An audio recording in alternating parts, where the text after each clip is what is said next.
everyone, and welcome to Journey with the Kellers. My name is Amanda Keller, and today we are going to be making something from the Fannie Farmer 1896 cookbook. Today it's going to be water bread, which I'm a little bit worried about because, it doesn't sound very appetizing. But let's go ahead and try this, shall we? Okay, so the first thing that we're going to do is we're going to add in 1 tablespoon of butter into our bowl. And then we're also going to add in 1 tablespoon of lard.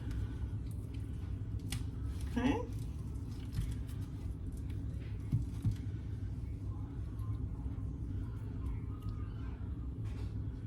Oops. Okay.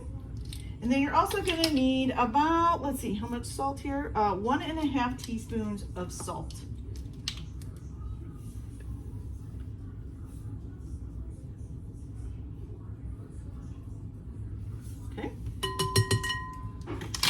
Now, you're gonna let this sit, it says to put it in a bread riser or a bowl without a lip. Mine has a lip, oops. Okay, so then you're gonna go ahead and pour 2 cups of boiling water over top of this. And then you're just gonna let that sit until the water gets down to about a lukewarm temperature. So once that happens, we'll be back. Oops. One more thing, I forgot the sugar. So we need a tablespoon of sugar in this too. Now we'll wait until it gets lukewarm.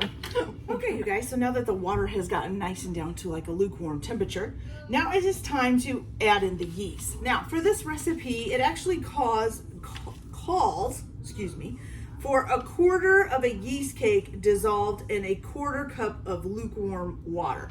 Now, we don't have yeast cakes up here. There might be some somewhere, but I can't find it. So what I'm gonna go ahead and do is just take 1/4 cup of lukewarm water here from the sink. Shouldn't take too long here. And then for a yeast cake, 1 yeast cake equals basically 1 packet of active dry yeast nowadays, which is about 2 1/4 teaspoons of active dry yeast. So since this is only calling for 1/4 of 1, then we're going to just use just a little bit over 1/2 teaspoon of active dry yeast, basically like a heaping teaspoon, something kind of like that. Okay, and I'm just going to put that in the 1/4 cup of lukewarm water, which this might be a little bit more than 1/4 cup. Bring some of that out. There we go, and stir that up real good. Okay.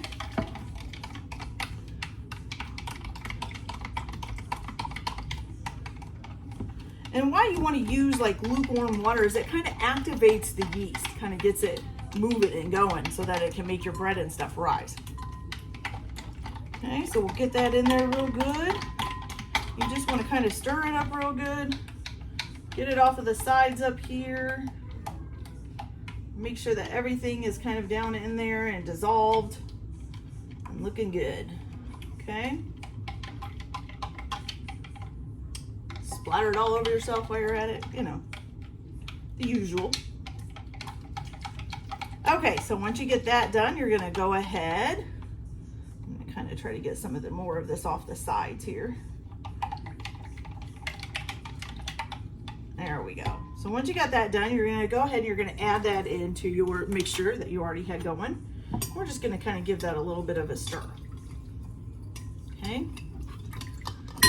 Then after you get your dry yeast in, let's see, I think it's the flour next, right?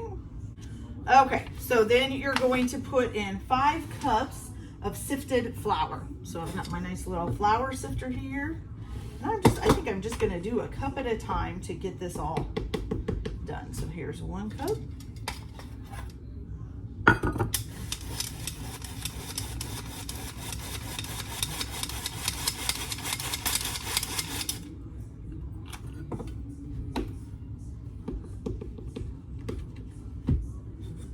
Cups.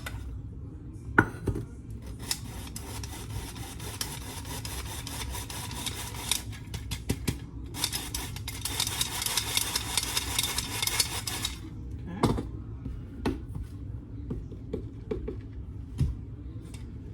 3 cups.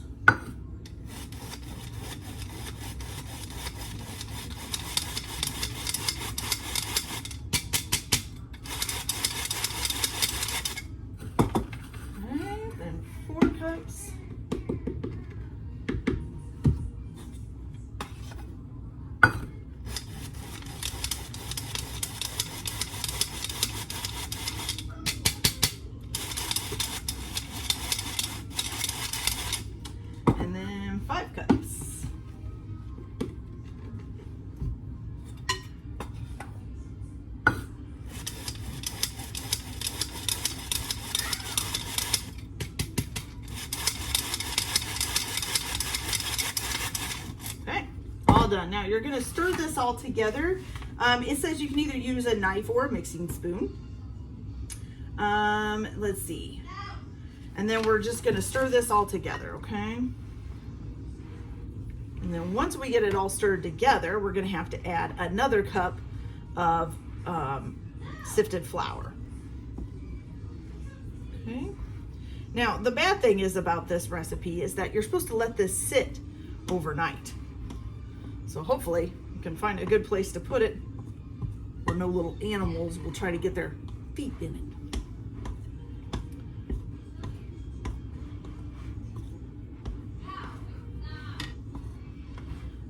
Okay, so knives and spoons and stuff are all good, but I like to use my hands when it comes to bread. We're just gonna get this good and mixed up here.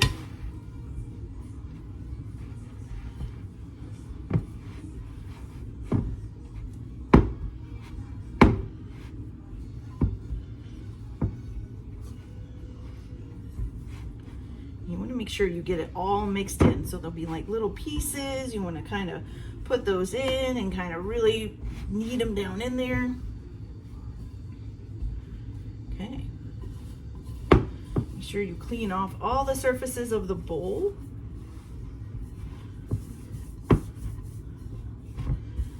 It's going to be a little bit stuck on there because you had the water and all that in there.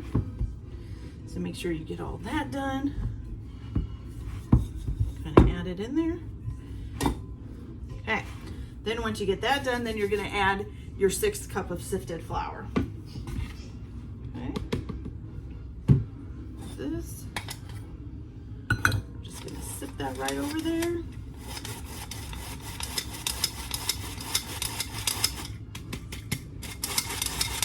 Beautiful. And then I think you're just going to get this mixed up, correct? Let's see.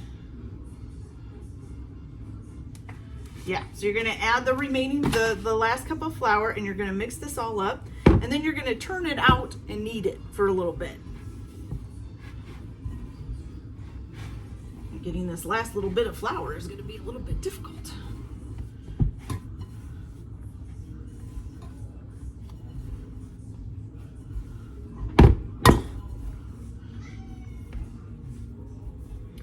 Now, this one, it doesn't give you a time amount that you're gonna need to knead it once you get this flour all mixed in, which is honestly not wanting to mix in real well.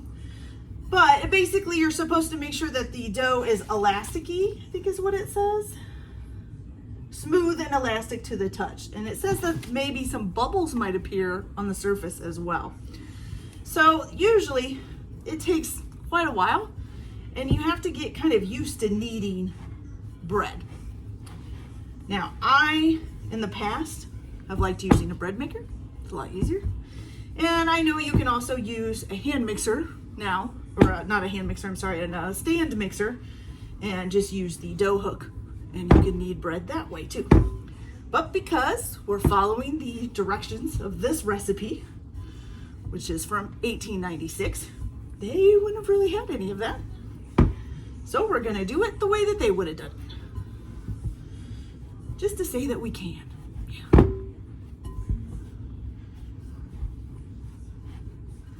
I do think that a lot of things were a lot more fresher then, because they didn't have preservatives and all that in them. But like they say, a lot of times, even like bread, you know, after the first day, after it's been cooked, the next day it's already tasting different because it's going staler faster because there's no preservatives in it. So I don't know, is it better with the preservatives or without? I think probably the first day it's better without, maybe not so much the second or third day. Okay, so now we got all that mixed in. We're gonna go ahead and flour our counter here, just a little bit. And then we're gonna pull this out of the bowl. There's still a little bit of flour on there. Okay. And we're just gonna knead this until it becomes elastic. So I'll let you guys know how long this takes, and I'll be back. Okay, you guys, so that actually didn't take that long at all. Look at that, nice and smooth and elasticy. Looks great. Okay, so now once you've got it to this point, you're gonna go ahead and plop it back in the bowl. And you are going to let this rise overnight with a cloth over it, clean cloth. Or if you have one that you specifically use for bread, do that. And then it says to also put a board or a tin cover over it. And just let it sit for overnight. And then we'll work with it in the morning. So for now, I'll see you in the morning. Bye. Okay, everybody, welcome back. So it is about 6:30 in the morning here. And we're going to check on our bread, which of course has gotten bigger, which is fabulous. Now, in the instruction book, it talks about using a knife to cut down the dough. I don't really have like a knife to do that with, not one that's not like serrated and won't just cut it into shreds.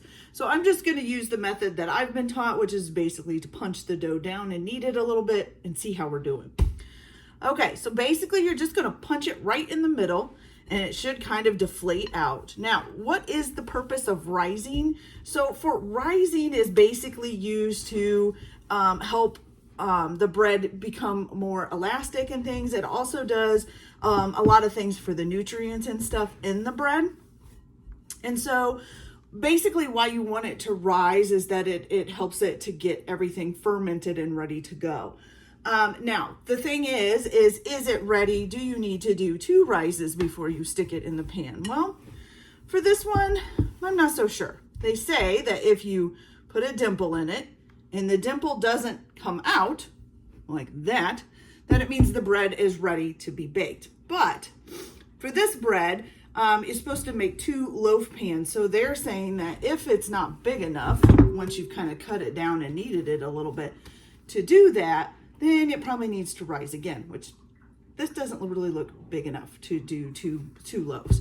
And so this is actually supposed to be big enough to make 2 loaves and a pan of biscuits. So I think I'm gonna let it go ahead and rise again, and then I'll separate it out into the 2 loaves, and then it has to rise again in the loaf pans. So we'll be back after it's risen for a little bit again and see how it's doing. Okay, you guys, so it has now risen again. So we have a nice, lovely, big thing of dough here. And so what we're gonna do is just kind of knead it again on a board. You can flour a surface and do it on the surface. I'm just gonna do it on my little cutting board here. Kind of knead it up. Get it all nice and going. Feels very soft, that's good. Okay, so make sure it looks good.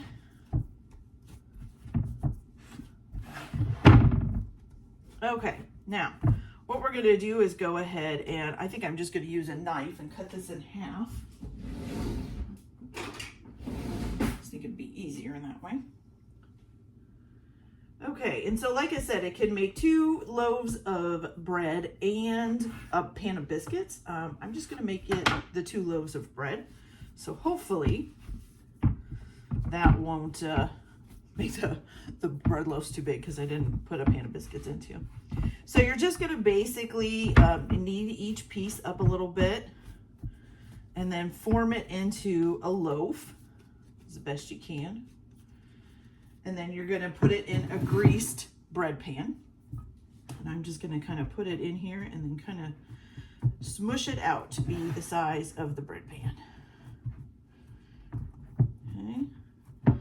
And it should fill the bread pan about halfway. It's probably about halfway. It's pretty close. Okay. We'll do the same thing with this other one here.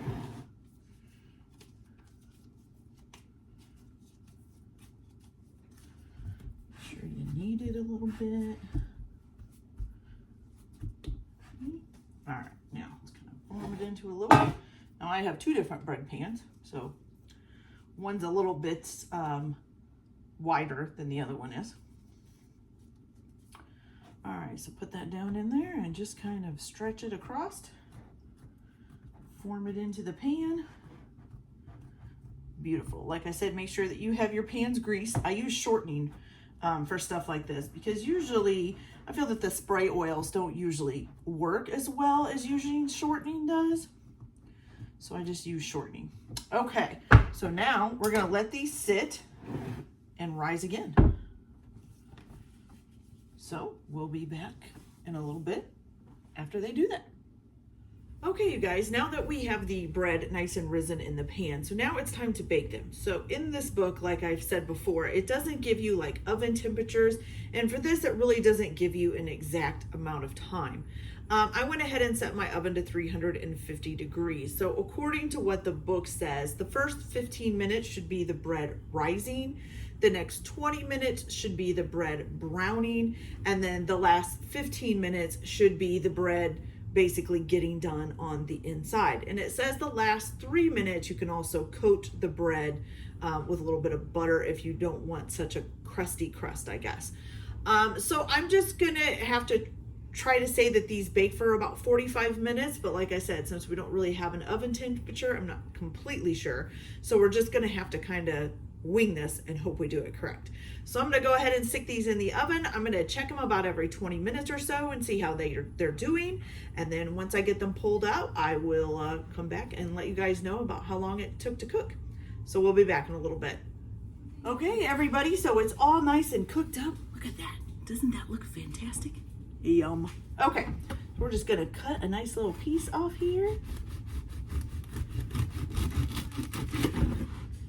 Let's see, it's still warm, which is my favorite kind of bread. I love warm bread. So look at how nice that looks on the inside. It's beautiful. Okay.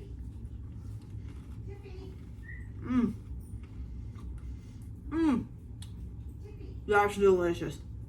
Nice crunchy crust on the outside. Nice and moist. I mean, look at that. It's just moist and bouncy on the inside. It's fantastic. I'm an awesome bread baker, even though I really don't like the process. I love the bread. All right, guys, so that's it for today. We'll see you later. This is the 1896 water bread. If you guys like this, like and subscribe to see more, and we'll talk to you later. Bye.